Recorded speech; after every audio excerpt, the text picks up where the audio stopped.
off Main Street sits one of Brighton's oldest nonprofit organizations. Almost Home has served the Brighton community for more than 20 years with a mission of preventing homelessness and providing temporary and affordable housing to those in need. Established in 1993, Almost Home has assisted more than 45,000 individuals, with more than half of those individuals being children. In addition, since 1996, Almost Home has provided more than 45,000 nights of shelter to local families in need.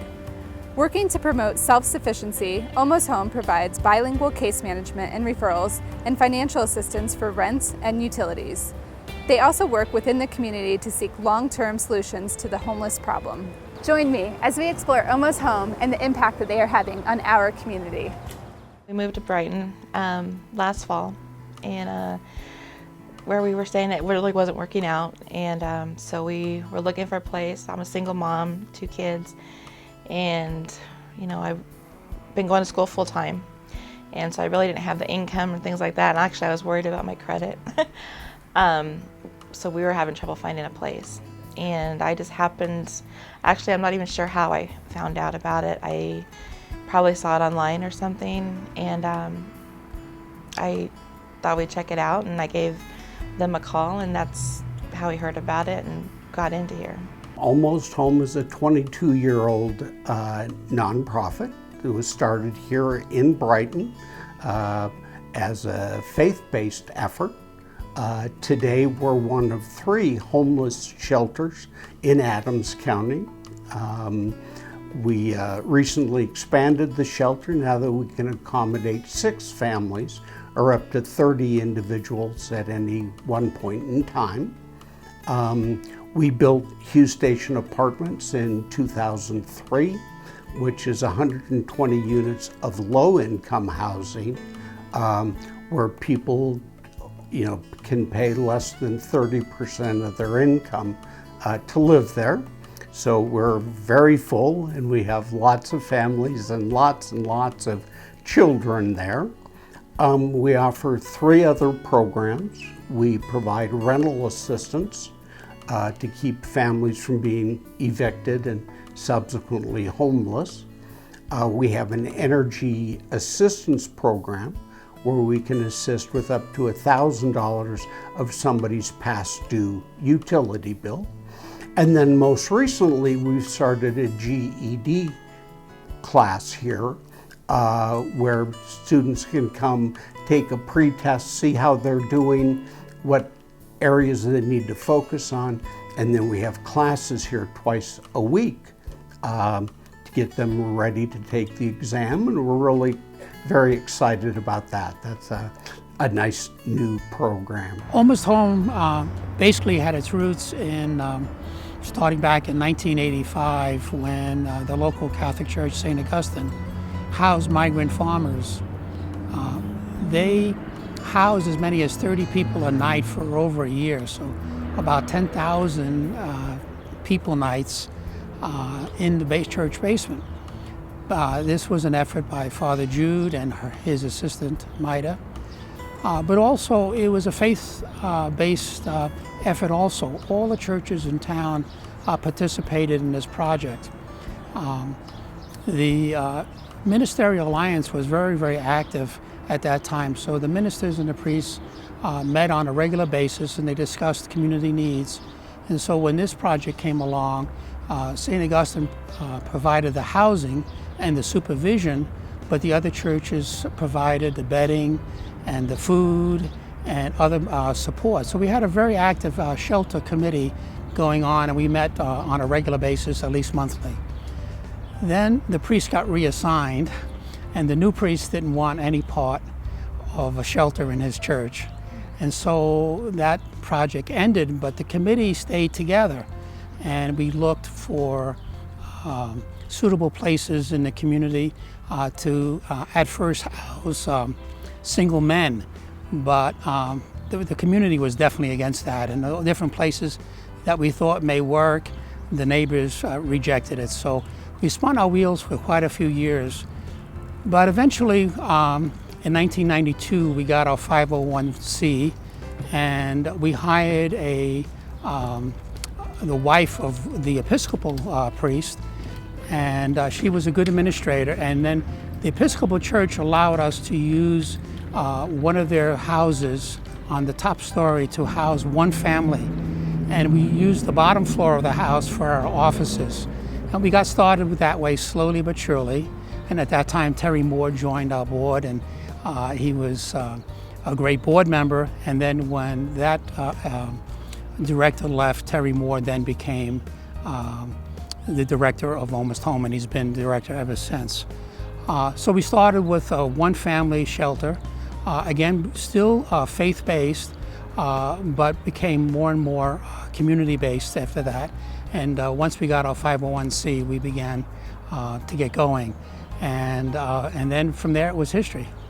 I think one of the things when I meet people and they say, gosh, what is it you do? I tell them, I run the homeless shelter here in town. And they go, we have a homeless shelter in Brighton? And I'm saying, yeah. And they're going, we don't really see homeless people here. And the reason for that is because of Almost Home. We you try to make sure that families have housing. Our rental assistance program is a program that when clients come in for assistance, we ask them to sign a release so that we can contact their landlord 90 days later to see how they're doing and did they get through their crisis. And over 80% of the time, 90 days later, these families are still in the unit, which we count as a huge success. You know, the utility program, many people are shut off when they come to us. So there's an immediate benefit of getting their utilities restored. And then with the GED, I mean, people with a GED make more money, are available for more employment opportunities. Also, you know, many times these are, you know, heads of family that have children. And I think accomplishing things as an adult in education sets certainly a very good role model for the children. Being the principal at South Elementary School, I deal with very impacted families and have in my career as an educator dealt with families that are socioeconomically disadvantaged and not having enough resources to help them, or not even sometimes knowing what the resources are. And so Terry and I kind of became friends when I came here and to be the principal at Brighton at South Elementary. And I don't know, it just fulfills a need for me. Something that I feel strongly about is raising awareness that there are homeless people in Brighton. I think it's easy to disregard that we do have people who are struggling financially, who are sometimes just really one step away from being homeless, and raising that awareness, and Almost Home does that. They raise the awareness and they keep people from being homeless. So that's why I desired to be on that board. I just got my degree, my associate's in web graphic design. I'm going through DeVry. Right now I'm still continuing school for my bachelor's, either looking for a degree in business technical management or web design and development. So I'm wanting to keep with school. You know, like I said, I'm looking for a job and just trying to keep up with my kids. Although we've seen a huge increase in employment, a lot of those jobs are, you know, near the lower end of the scale, either in the retail or service sector, which pay the lowest wages. That is offset now by rental rates in Brighton going right through the roof. You know, we have apartments in town that a 3-bedroom is over $1,750 a month, which if the family's earning $60,000 a year, that's affordable. If they are not, they're paying more than 30% of their income. And so many of the families we assist are paying 50, 60, up to 70% of their gross income for rent.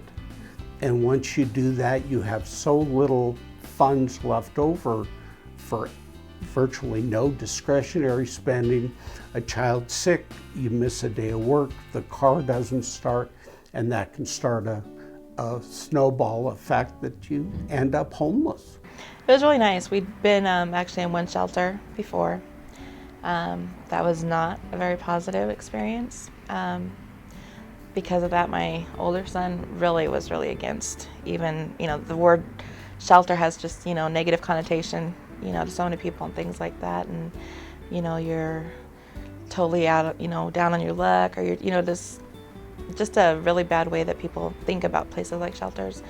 And we got here and it was just great. I mean, it really is just like a home, that's nobody's just like looking over your shoulder, everything you do, or they're just trying to help you get back on your feet. The people are great. The place itself is comfortable. People are friendly. It's a great opportunity. And I guess that's the thing. It's an opportunity. It's not a negative thing. It's something. It's a place that's there to help. Anybody can have a bad spot in life, or something comes up that they're needing something, and it's not something that people should look down on or think badly about or anything like that. It can really be a positive experience for a person and their family. People are pretty much in a crisis situation when they come in here, and to be able to get them out of that crisis and give them the resources, both financial and other agencies that they could turn to, is extremely positive. We feel good. If you have a family who's been staying in their car and you can supply them a home that's safe and sanitary, it's great. So we get to count the people we impact daily. One of the things, the students that would live in this shelter end up at my school because it's my attendance area.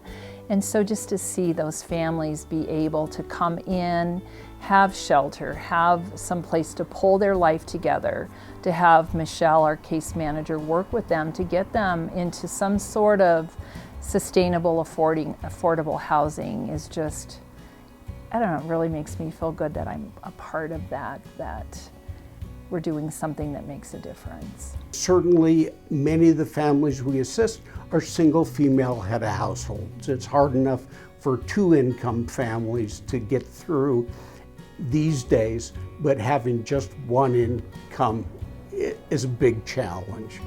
I sit in the lobby here, so I get to see the families come through, and you see the parents being very relieved that they're not going to be evicted. They bring in with their children, who kind of leave with a smile on their face. We assist about 1,800 family members a year, and that's really rewarding. Well, just before we left the shelter, we were able to get an apartment. But again, Almost Home helped with that too, that they were able to help us out with some funding and things like that to get a place and just to be a resource and support. And to do that, like I said, it was right at the end, but we were able to find something, a home for me and my boys. The hardest thing that we tackle is, where are we going to get the money to serve the needs of the population that we're going to serve? And money is a limited resource. People in all nonprofits are vying for the same pot of money.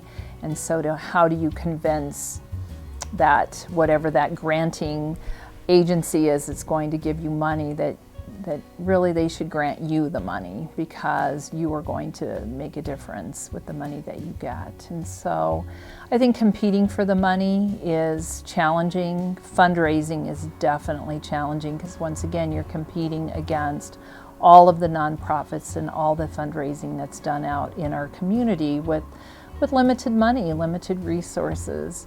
And then just how do you make that money go as far as you possibly can to serve as many people as you possibly can. To maintain a family for one night in our shelter is $110 a night.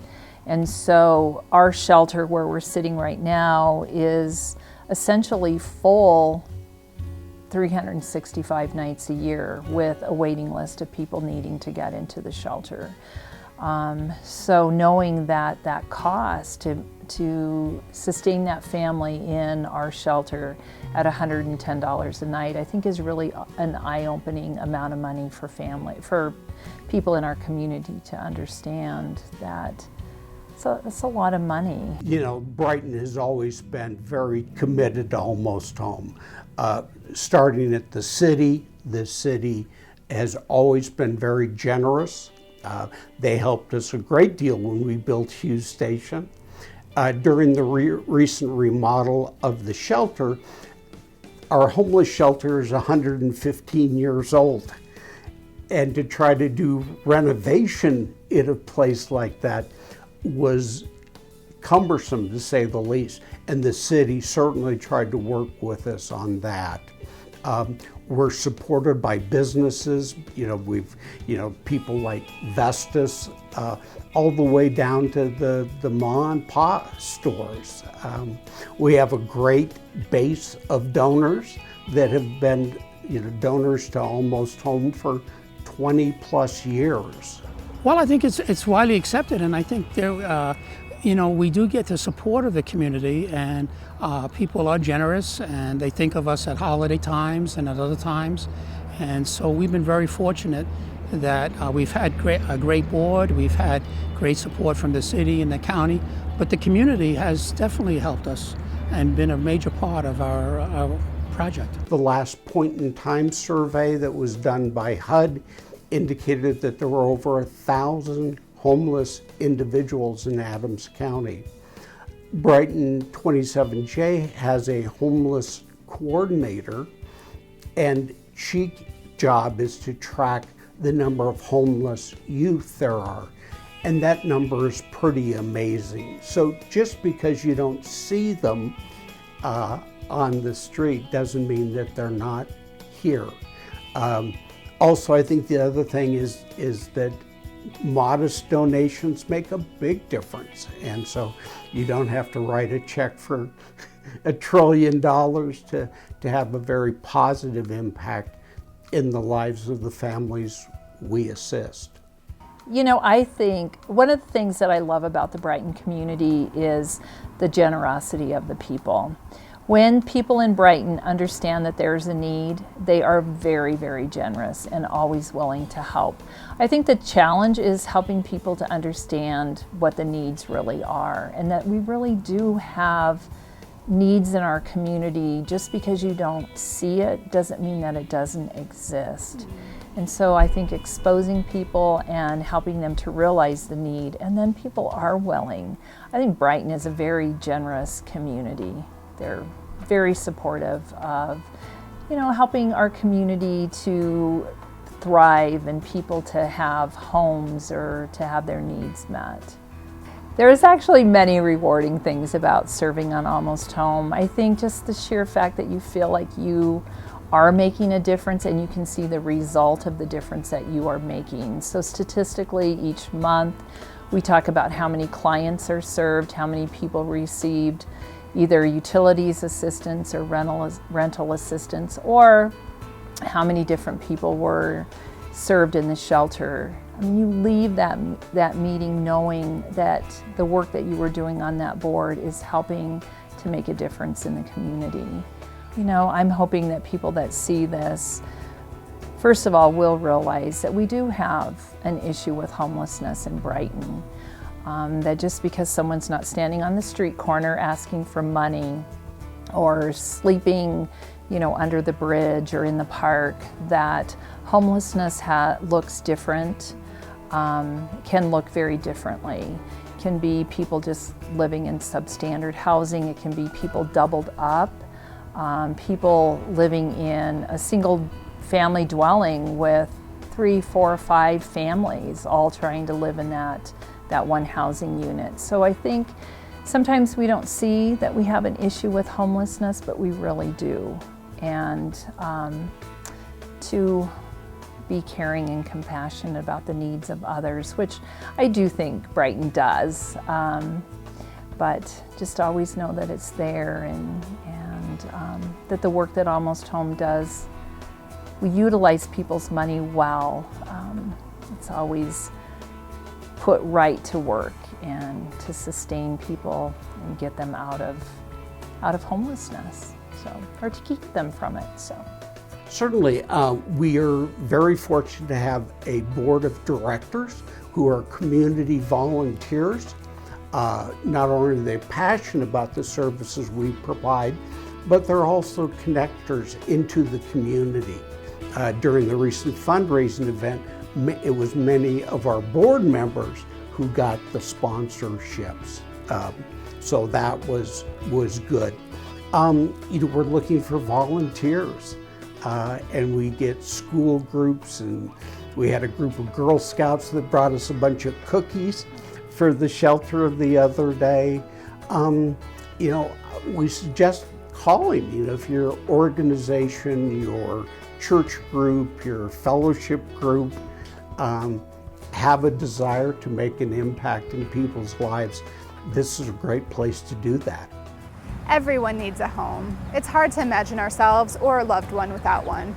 A recent survey revealed that in Adams County, there are more than 1,200 homeless individuals. Of those, 80% are families with children. As you saw today, whether it's providing financial assistance, offering GED courses, or suggesting referrals, Almost Home is committed to reducing homelessness in Brighton. To learn more about Almost Home or how you can help, visit almosthomeonline.org or call 303-659-6199. Join us next time as we continue to tell the story of Brighton.